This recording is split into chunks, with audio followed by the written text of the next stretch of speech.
Friends, இந்த ஓய்வு நாளுக்குரிய கர்த்தருடைய வாக்குத்தத்தமான வசனம் சங்கீதம் 30:9. கர்த்தாவே, நீர் எனக்கு சகாயராயிரும். ஃப்ரெண்ட்ஸ், இந்த ஓய்வு நாளில் நம்மளுடைய கர்த்தர் நமக்கு உதவிகரமாக இருக்க போகிறதா நமக்கு அழகான ஒரு வசனம் தெளிவாக சுட்டி காட்டுது. கர்த்தர் நமக்கு சகாயராய் இருக்கட்டும்னு நம்ம ஜெபம் பண்ணணும்.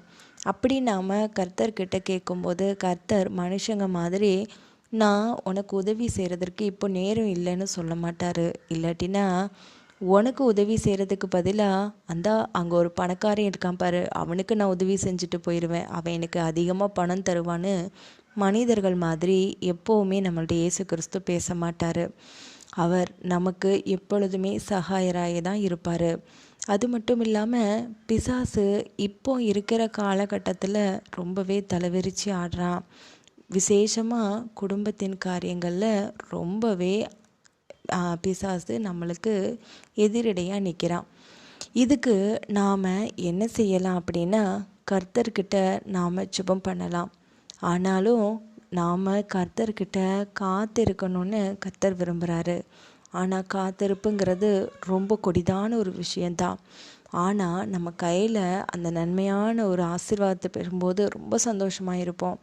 அந்த சமயத்துலேயும் நாம் காத்திருக்கிற அந்த நாட்களில் கர்த்தர் நமக்கு உதவி செய்கிறதற்கு வல்லவராக இருக்கிறார்.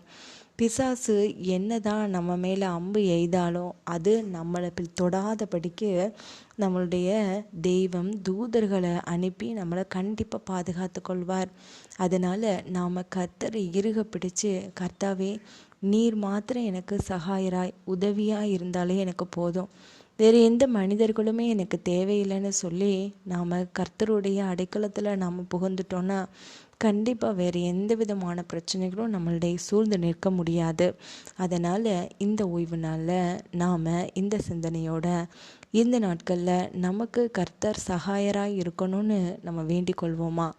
கர்த்தர் உங்களை ஆசீர்வதிப்பாராக. ஆமேன்.